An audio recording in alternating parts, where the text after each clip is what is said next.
Before the video begins, make sure you press like, because today's story is not just about a war, it is about the most dangerous battle ever fought inside the human mind, a battle where no swords were raised, no blood was spilled, yet an entire army was defeated, and if you listen carefully until the very end, you will understand how intelligence, patience, and fear can destroy enemies far more powerful than any weapon ever could. This story takes us back thousands of years, to an ancient world where strength was measured only by the size of armies, the sharpness of blades, and the number of bodies left behind after battle. It was a brutal age where mercy was rare, kingdoms rose through violence, and survival depended on crushing your enemy before they crushed you. The land of China at that time was divided into many small and large kingdoms, each suspicious of the other, each hungry for power, and each willing to destroy entire populations to expand their borders. War was not an event, it was a way of life, and peace was only the short silence between two massacres. In this violent era, a man was born who would completely redefine the meaning of warfare. His name was Sun Tzu. While other generals spent their lives sharpening swords and training soldiers to kill faster, Sun Tzu spent his life studying human nature, fear, discipline, deception, and the psychology of conflict. To him, war was not just a clash of armies, it was a clash of minds. People around him believed that wars were won through brute strength alone, that the side with more soldiers and better weapons would always prevail. Sun Tzu believed something very different.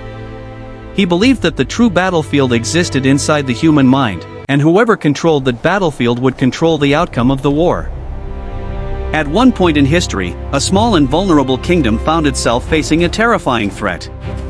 A powerful neighboring kingdom was preparing to invade, one that possessed nearly 10 times more soldiers, superior weapons, experienced generals, and an endless supply of resources. The enemy army was massive, disciplined, and confident, while the small kingdom had fewer troops, limited supplies, and almost no hope of surviving a direct confrontation. The king of the small kingdom knew the truth. If war broke out, his people would be slaughtered, his cities burned, and his kingdom erased from history. Night after night, he could not sleep, haunted by visions of destruction and defeat. In desperation, the king summoned Sun Tzu, hoping that perhaps wisdom could succeed where strength could not. Standing before the throne, Sun Tzu listened calmly as the king begged for help, admitting that without a miracle, everything would be lost.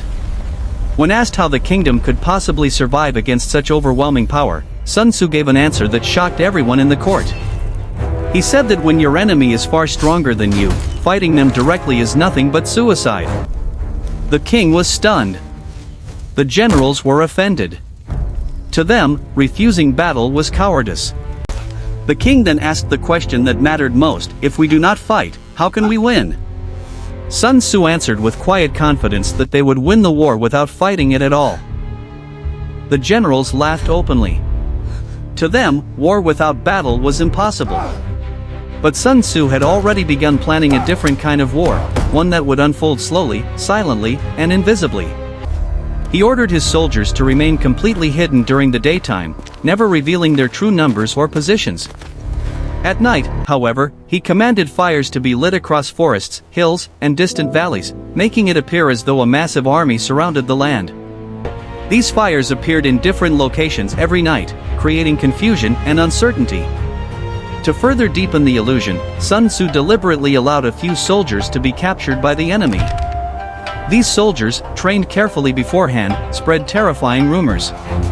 They claimed that Sun Tzu's forces were everywhere, that the visible fires were only a fraction of the real army, and that the main force remained unseen and unstoppable. When these rumors reached the enemy general, doubt crept into his mind. He could no longer determine whether Sun Tzu was weak or unimaginably powerful. And in war, doubt is far more dangerous than swords. Days passed, yet no battle occurred. The enemy army waited, expecting an ambush at any moment.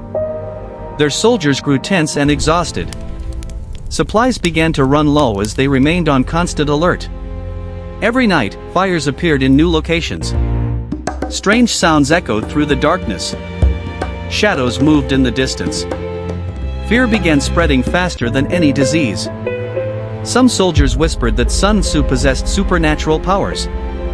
Others believed a devastating surprise attack was imminent. The truth was far simpler and far more dangerous. There was no attack at all.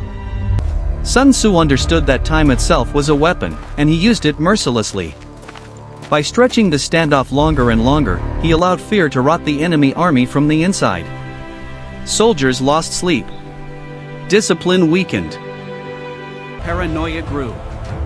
The enemy general lived in constant terror, unable to rest, unable to think clearly, knowing that one wrong decision could destroy everything. Eventually, the pressure became unbearable. One night, the enemy general summoned his advisors and confessed that an enemy who could create such overwhelming fear without ever fighting must be far more powerful than they had imagined. He realized that his army was already defeated in spirit, even though no battle had taken place. The very next morning, a message was sent requesting surrender and peace.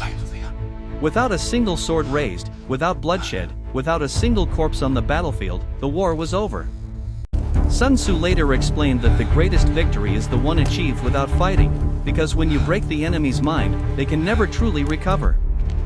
From this philosophy emerged the book known as The Art of War, a timeless work that continues to be studied not only by armies, but by business leaders, politicians, strategists, and thinkers around the world.